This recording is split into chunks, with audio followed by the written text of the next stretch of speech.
Welcome into OutKick the show. I am your fearless leader, Clay Travis. I hope all of you had fabulous Memorial Day weekends. Last show from me for a while, but I want all of you to know that PrizePicks is America's #1 daily fantasy sports app. With PrizePicks, just you against the number. You can cash in, whether it's NBA, whether it's NHL, whether it's Major League Baseball, whether it's tennis, whether it's golf, whatever sport you love. You just pick more or less on your favorite athlete, and then boom, 2 or more of those favorite athlete picks can lead to a big-time return up to 2,000 times your cash today. Let me give you the pick for the weekend activity. We ended up hitting 2 out of 3. For this week, we got Connor McDavid, more than 2.5 shots on goal. So we got an NHL component here for you guys. Mike Conley, we've got him with more than 1/2 of a turnover on Wednesday's likely final game in the Western Conference Finals. And we've got Ronald Acuna with more than 1 hit, run, and or RBI in the big series going on against the Phillies. That is happening tonight. So Ronald Acuna more, Mike Conley more on turnovers, and Connor McDavid more on shots on goal. That will pay out at just over 2-1. So a $10 pick will pay out at $21. So a little bit over 2-1. Connor McDavid more than 2.5 shots on goal. Mike Conley more than 1/2 turnover, and Ronald Acuna Jr. more than 1/2 hit, run, and RBI. So that is out there for all of you to be chasing on PrizePicks.com. Use code OutKick, and when you play $5, you get back $50 just by playing. You can play in California, you can play in Georgia, you can play in Texas. Get hooked up today. PrizePicks.com, code OutKick. That is PrizePicks.com, code OutKick. All right, I had an amazing time over the weekend. Went on Sunday up for the very first time to the Indianapolis 500. Met a lot of OutKick, a lot of Clay and Buck, a lot of Fox News fans there, and it was a great time. I highly recommend going to the Indy 500 at some point in your life. There's a wide variety of experiences. Much like the Kentucky Derby, you can be on an infield and party and basically not even really pay attention to all of the car race, much like you can do at the Kentucky Derby. You can be in the grandstand surrounded by huge crowds of people, or you can be in boxes. There are so many different ways to experience it, as one would imagine would be the case with 350,000 people present. It was an amazing experience. I got to ride around the track in a truck.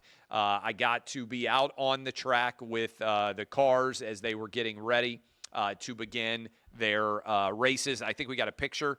Do we have a picture of me and my wife out on the racetrack, I believe, or maybe riding around on the racetrack? I'm not sure exactly which one we have. It was an awesome time. There we are in front of the first car. I'll take the blame for this. The number 3 car, sponsored by Good Ranchers, out of the race in the warm-up. Just vanished. I bet on this car. It's probably the worst bet I've ever made. Didn't even make the starting green flag. So I'll take the L on this one. We did have an amazing time hanging out with the Good Ranchers crew. Good Ranchers does a lot of awesome work. I love their meat. And by the way, if you go to goodranchers.com and you use code CLAY, you get $40 off. They got steak, they got chicken, they got salmon, chicken nuggets. They had a great, you might have seen it on Fox and Friends, tailgate that they had set up there right outside of the event space, right outside of the track. It was awesome. But Ben and his wife Corley, they took us all over the place. We had a fabulous time with them. Not a bad trip from Nashville, pretty easy to get up to Indy and then back. And so it was an awesome time, something to check off the sports bucket list that I had not otherwise ever done. And so super fun, super awesome, great to meet so many of you that are fans of the content that we produce, including, so we finished the Indy 500, get back because we're going to turn around and come back to Nashville. While we're getting all of our stuff packed up at the hotel, I get word that President Trump is going to announce they said, hey, the publisher of my new book, which is called Balls, that's BALLS, how Trump, young men, and sports saved America. It's a deep dive on the 2024 election and how Trump won sports fans, young men, how it all managed to come together. And I said, I'd love the president to announce that this book is coming. And I think we have a graphic shot of that to put up. And I'll read you. I appreciate President Trump on Sunday night putting out this. Clay Travis has a great new book coming out November 4th, 2025, Balls, How Trump, Young Men, and Sports Saved America. Clay is a highly talented commentator who's tough, smart, and gifted with common sense. He studied our historic movement from the very beginning, truly gets MAGA. MAGA loves him. Pre-order your copy today. So I appreciate, as you can see on the screen there, Donald Trump making the announcement about my new book, which really tries to examine why young men are becoming such big Trump supporters and why they have moved so conservative, and also how sports in the process has changed, whether it's UFC, whether it's Super Bowl, whether it is the NCAA wrestling championships that I accompanied President Trump to, why fans in those arenas are such overwhelming fans of Donald Trump and how much that has changed since his first term. So that is the story. How do we get back young men to reaching them in a post-COVID era? And it's a big, deep dive on that I think many of you will enjoy. You can pre-order it right now. It's up on all the different sites. I was looking this morning at Amazon. It's $14 for the hardback if you pre-order it. It'll be out November 4th. If you pre-order it, you get it delivered to your home on the day the book is released. Certainly, I'll be talking a lot about this. I imagine I'll be traveling around quite a lot doing events, so hope to meet some of you there. As always, for better or worse, every word in the book is written by me. So in addition to everything else, the 300-page book coming out, this is my last book. This will be basically a trilogy, is the way I kind of think of it. Republicans Buy Sneakers 2, American Playbook, and Balls. This will be the 5th book that I have published, and I think you guys are going to enjoy it, particularly if you have kids, grandkids, and sons that are out there and you feel like, hey, why is it that men 65 and older and men 24 and younger were the biggest supporters of Trump, white, black, Asian, and Hispanic among them? Why is that happening? This is my dive. And now we've had a couple of clips go viral. I went to the University of Chicago, said young men see Democrats as pussies. I think that's totally true.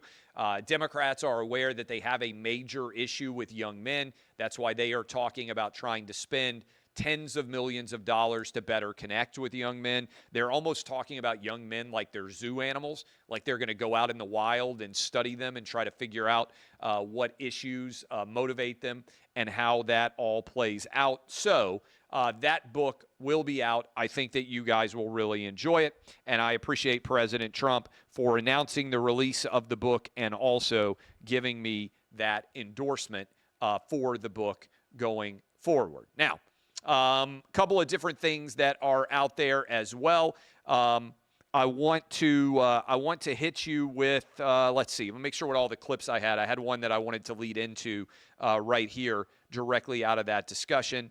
And it is, I think we got a map.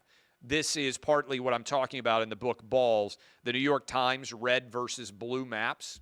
I think we have this set up, which directly relates to this.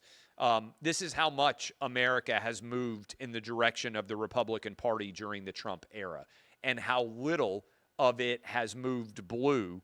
It really kind of gives you an indication of how massively substantial America has moved in the direction of President Trump. I shared that still. This is from the New York Times, so it's not from a crazy right-wing era publication. This is the New York Times acknowledging why everything has moved such a digressive way to the right.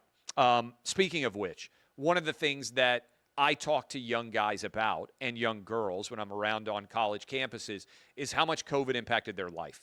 And if you were in high school in March of 2020, get shut down, you don't get senior prom, you may not get graduation, may not get junior prom, don't get to finish your school, sports teams, whatever they were, there's a profound degree of anger out there. And I think much of it is related to the COVID shot. And now we have got to give them credit. RFK Jr., we just had Dr. Marty Makary on the Clay and Buck show, who is the head of the FDA, and Dr. Bhattacharya, who is the head of the, is it NIH? I think, confirm if I'm correct about that. All three men stood up for a press conference this morning and announced young kids and pregnant women, it's no longer recommended that you get the COVID shot. Watch this.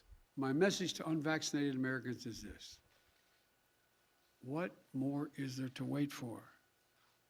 What more do you need to see?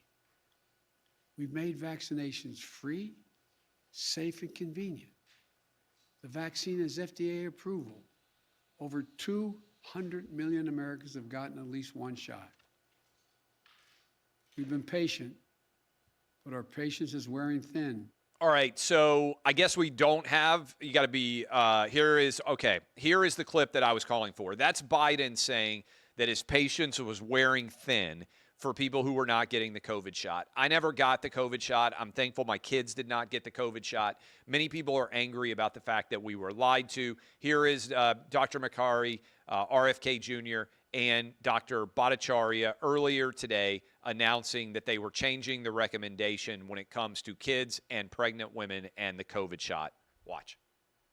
Hi, everybody. I'm Robert F. Kennedy Jr., your HHS Secretary, and I'm here today with NIH Director Dr. Jay Bhattacharya and FDA Commissioner Dr. Marty Makary.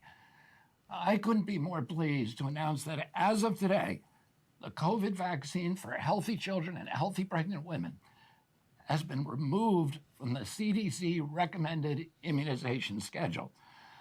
Last year, the Biden administration urged healthy children to get yet another COVID shot despite the lack of any clinical data to support the repeat booster strategy in children. That ends today. It's common sense and it's good science. There's no evidence healthy kids need it today, and most countries have stopped recommending it for children. We're now one step closer to realizing President Trump's promise to make America healthy again. Produced by the U.S. Okay, Department of credit Health and to Human Services. RFK Jr., Dr. Bhattacharya, and Dr. Makary. These guys were willing to speak truth during the COVID era when we were being lectured by people like Joe Biden and told, hey, it doesn't matter if you've already had COVID like I did, even had COVID multiple times, you still need to get this COVID shot. The fact that we demanded that so many college kids, that so many young people get the shot, and that everybody lectured us and Biden told us we were going to have a winter of death, I think it is a profound failure that is frankly indefensible as it pertains to the lies that we were told. And the lies are still being told. This is important. I've got a clip for you. This is from Wake Forest. Scott Pelley, who is, I don't know, the 8th most important guy on 60 Minutes, somehow they couldn't find anybody better to be the commencement speaker at Wake Forest in the state of North Carolina, which Trump won comfortably, with many young men in attendance, likely who voted for Trump. Scott Pelley decided to turn the commencement address into a direct attack against the President of the United States. This is peak Trump derangement syndrome, and this is what it sounded like if you were getting your degree this Memorial Day weekend from Wake Forest. Let's roll CBS 60 Minutes, Scott Pelley. But in this moment, this morning, our sacred rule of law is under attack. Journalism is under attack. Universities are under attack. Freedom of speech is under attack. And insidious fear is reaching through our schools, our businesses, our homes, and into our private thoughts. The fear to speak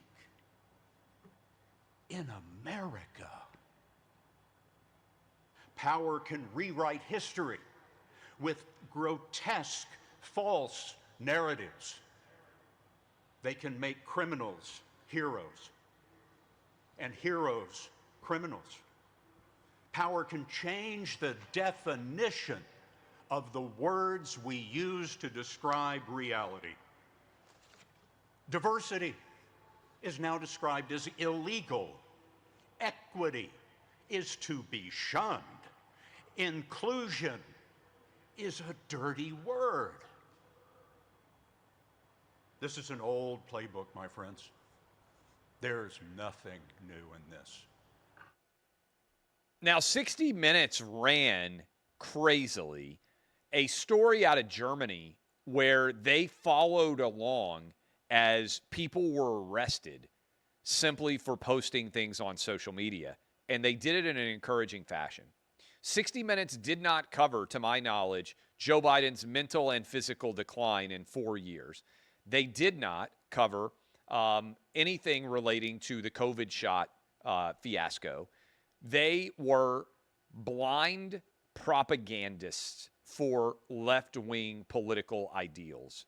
And it's embarrassing. They didn't cover censorship, despite the fact that Scott Pelley talked about it, from the Biden administration over the failed COVID shot. None of that. And let me just say this. The only reason people watch 60 Minutes, by and large, is because they put it right after football games end. If they put CBS did 60 Minutes at like 10 o'clock at night, nobody would watch it. 60 Minutes is mostly a worthless propagandist organization of a show. And the fact that Scott Pelley, who did not speak any truth to power during the 4 years of the Biden administration, after 4 months of Trump being in power, wants to show up and scream about censorship is frankly embarrassing. And if I went to Wake Forest, I would be ashamed that this is the person they picked to be my commencement speaker, because he's not even very famous. And I don't want to be lectured by a crazy Trump deranged person when I'm just there to celebrate the fact that it is time to graduate. So I actually think this is embarrassing for Wake Forest. They couldn't get a better speaker. Heck, I mean, go get Tim Duncan. Bring him back. Go get someone who is remotely affiliated with the fact that, I mean, do you think any of these kids know who Scott Pelley is? Do you think they're sitting around watching 60 Minutes? They have no idea who this guy is. He's just some old guy screaming at them at their graduation when they're hungover and mostly just ready to go have a party. So I thought this was embarrassing of Wake Forest, but mostly I thought it was embarrassing for Scott Pelley, who is at 60 Minutes, which is, I believe now, a worthless show that is run mostly by left-wing idiots who have lost completely control of their functional minds, who did not cover Joe Biden's mental and physical decline, who have gradually moved from speaking truth to power to genuflecting at the altar of power so long as it is left-wing power in nature. And that is, I believe, the ultimate embarrassment for all of them. All right, a couple of other stories we got out there. Emmanuel Macron was landing, I believe, in the Philippines and got his face grabbed by his 72-year-old wife. Let me say before we play this clip, people don't talk about this enough. Emmanuel Macron met his wife when she was 40 and he was 15. She was already married. She had multiple kids. This guy, Macron, is basically my age. He's not that old of a guy, relatively speaking, in politics, despite the fact that he's been around a while. I think he's 47 years old. His wife is 72. 72-year-old woman, 47-year-old man. She met him when she was his teacher. This is super weird. This is the way that they landed in the Philippines, but they are now trying to say, oh, it's fake news. Let me just show you this, and I want you to think. Would this be considered fake news if Melania grabbed Trump's face like this? Would this be considered fake news if Trump grabbed Melania's face like this? I don't think so. We'd be having a big national conversation about it. This is weird. This is a weird couple. Macron, very strange dude. Watch.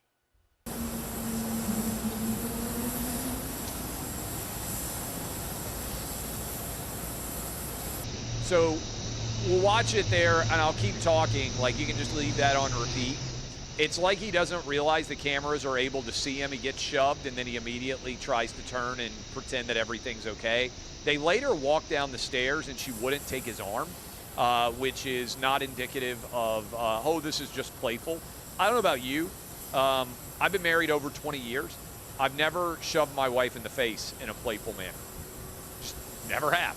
She has never shoved me in the face in a playful manner.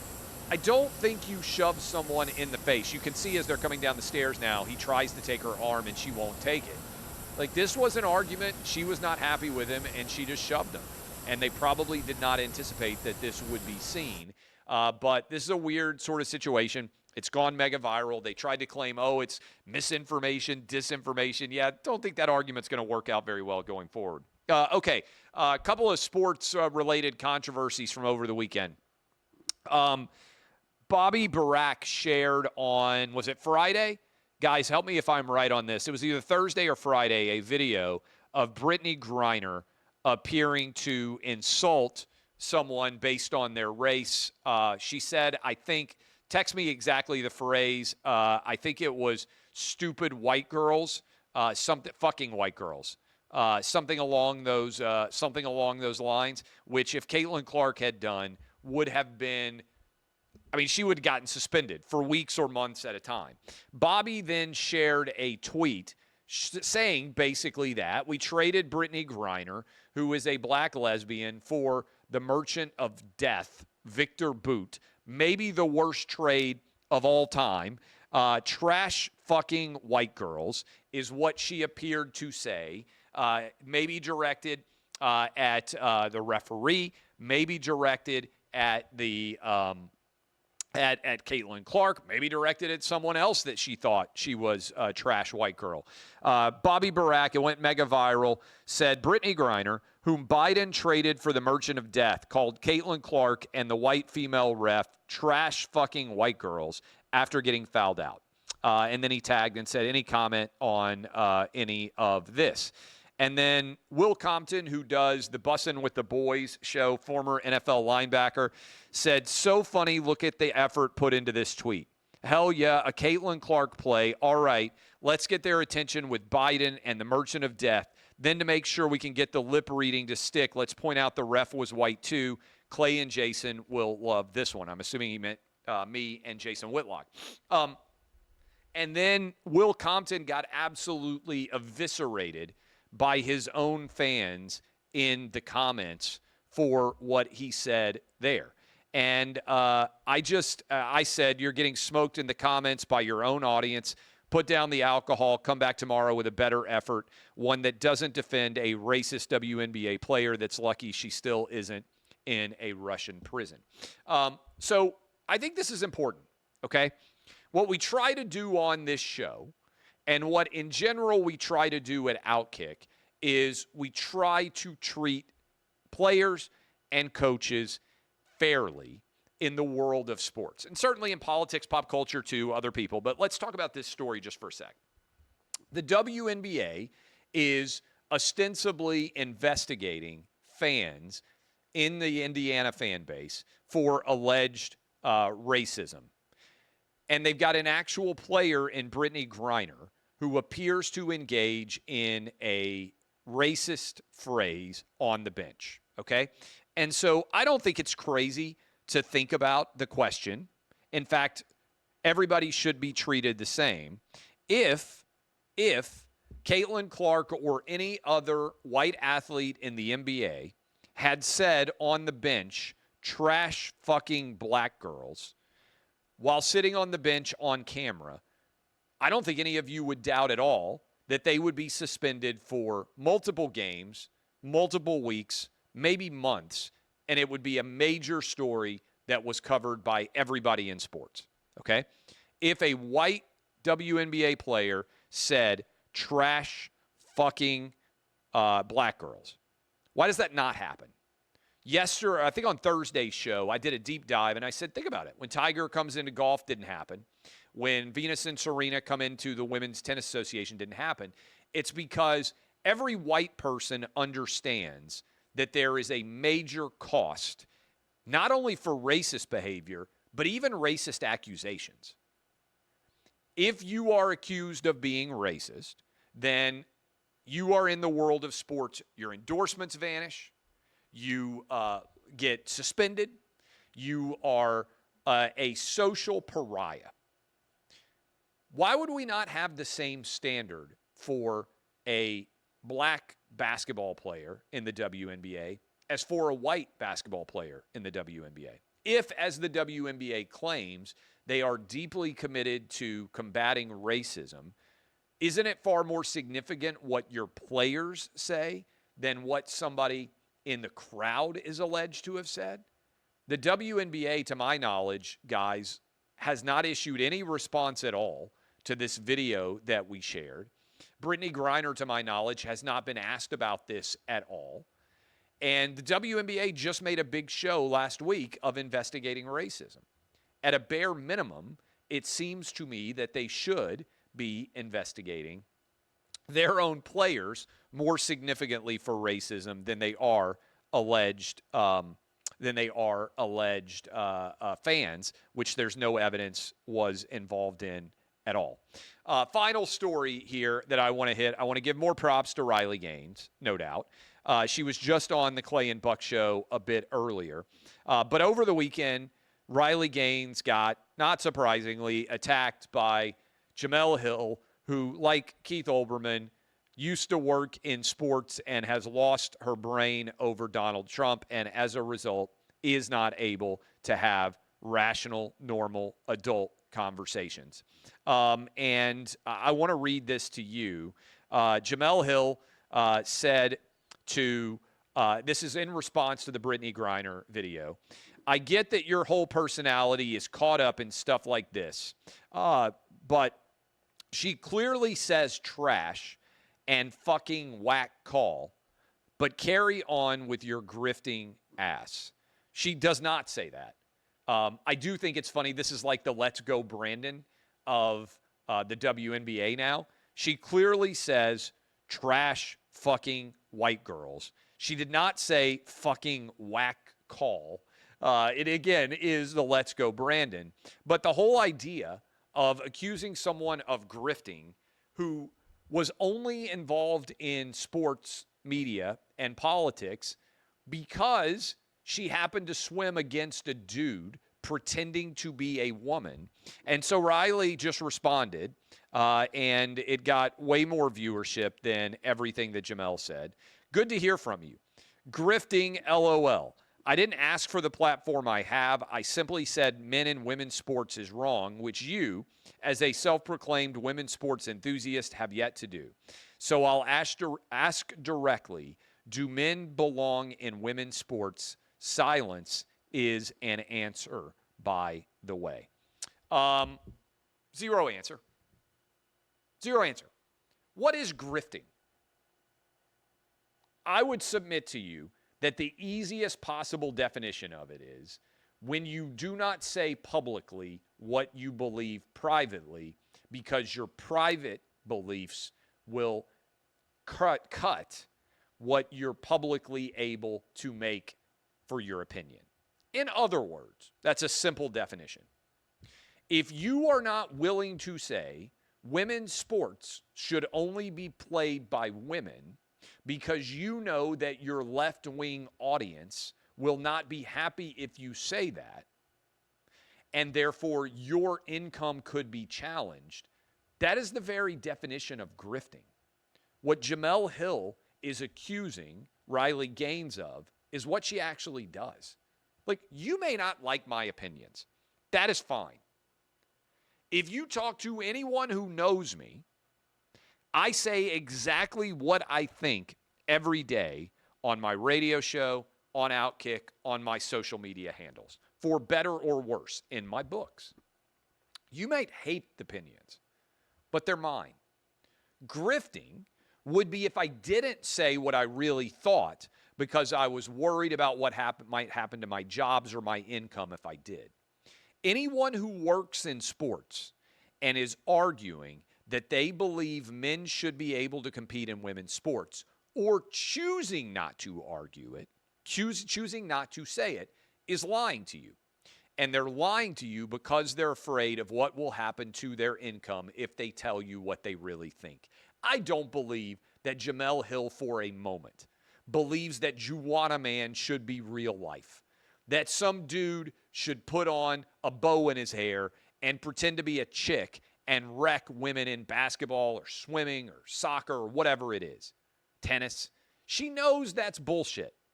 She won't say it, though, because she's afraid of what the reaction from her audience will be. Most of her audience actually agrees with us.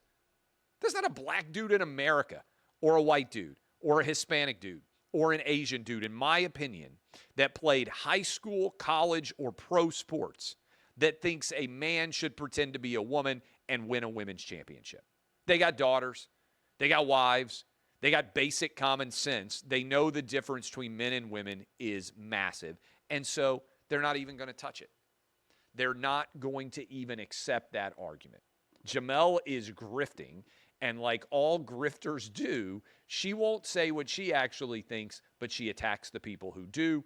That's why OutKick's audience is skyrocketing. That's why Riley Gaines' audience is growing. That's why my audience is growing and continues, and why Jemele Hill is floundering in Trump's America. Thanks again to Donald Trump for endorsing the book. I love all of you. I'm going to do a show next Friday. I'm taking my kids on vacation. I'll be on the road basically for the next week and having a good time, so I may not be as active as I ordinarily would, but we're going to go do a bunch of cool stuff, and then I'll be back next Friday. Appreciate all of you. DBAP unless you need to. SBAP, I am Clay Travis. This has been OutKick, the show.